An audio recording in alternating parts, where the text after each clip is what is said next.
Hi students, this week we're going to be reading The Elements of Literature.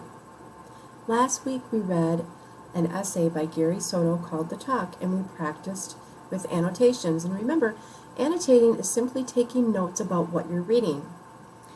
Some of the different annotations that we talked about were making personal connections, drawing pictures or symbols, defining vocabulary, making text-to-text comparison. So perhaps you're reading something that reminds you of another text you read in the past.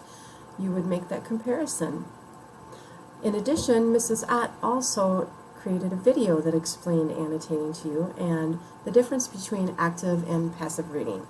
So today what I'm going to do is I'm going to begin reading the elements of literature. In particular, I'm going to read for you about plot.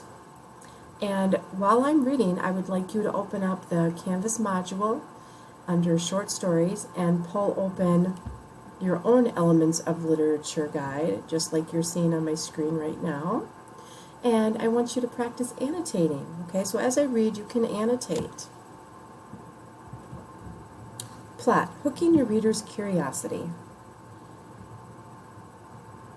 When you talk about stories, plot is the element to start with, for plot is story itself. Plot is a series of related events, each event connected to the next, like links in a chain.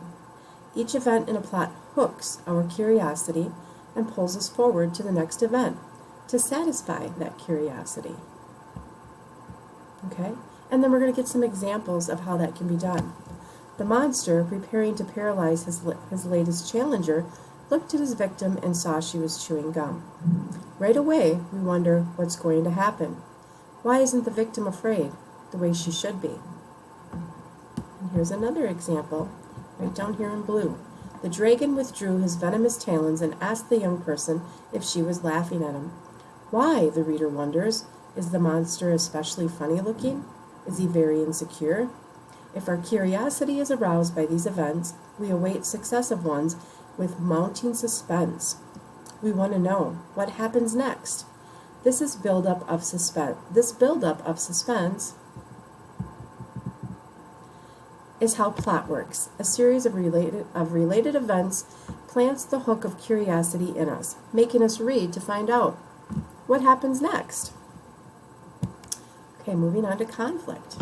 Conflict, the fuel of narrative. Usually, we care about what happens next in a story because we're hooked by a conflict or struggle.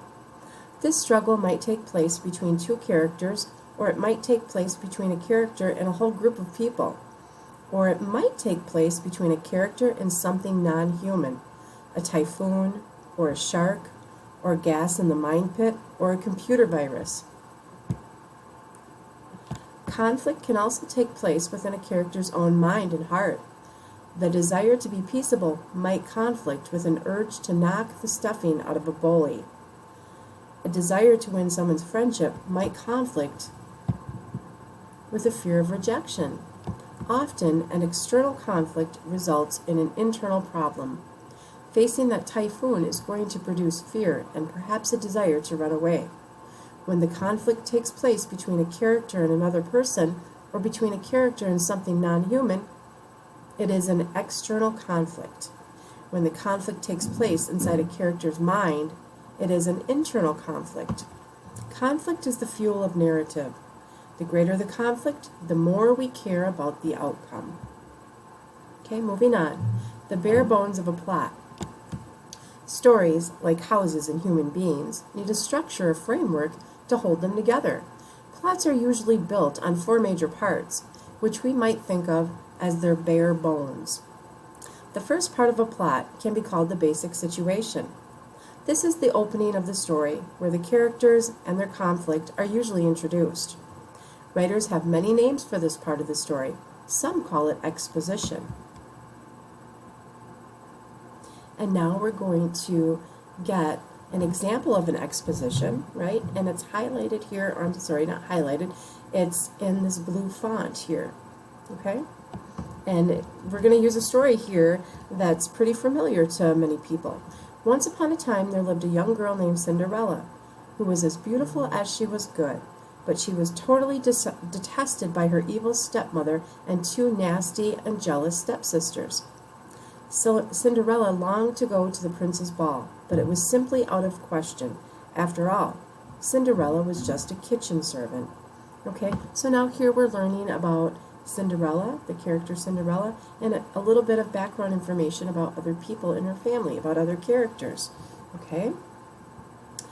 The second part of a plot is the complication. Now the main character takes some action to resolve the conflict and meets with more problems or complications, danger, hostility, fear, or even a new threatening situation. So right now the conflict set up in Cinderella is that she would really like to go to the ball, but she can't. Okay? A fairy godmother promised to get Cinderella to the ball if she obeyed one rule: be home by midnight. Dressed in the most beautiful gown and wearing tiny glass slippers manufactured on the spot by her fairy godmother, Cinderella went to the ball. No one knew who this dazzling beauty was. The prince fell in love with her at first sight, but she had to flee at midnight. One of the dainty glass slippers was left behind as she ran out of the palace. Okay? So now here we're learning about the complication, right? What was the complication? Well, she had to leave. That wasn't the complication, but she left in a hurry, dropping the glass slipper. The third part of the story is the climax. This is the key scene of the story, that tense or exciting or terrifying moment when our emotional involvement is greatest. Now we find out what the outcome of the conflict is going to be. The prince made a house-to-house search for the foot that fit in the tiny shoe. The stepsisters shaved off parts of their big feet to try to squeeze into the slipper, but no luck. The prince found that small foot on Cinderella. Okay? The final part of the story is the resolution. Sometimes this is called the denouement, a French word for unraveling the knot. The resolution occurs at the end of the story. Perhaps it's only a paragraph. Now all the struggles are over, and we know what is going to happen to the people in the story. The resolution closes the story. Okay? Cinderella married the prince, and they lived happily ever after. Oops, moving up to the top of the screen here. The stepsisters and the cruel stepmother, however, suffered ghastly punishments for their misdeeds.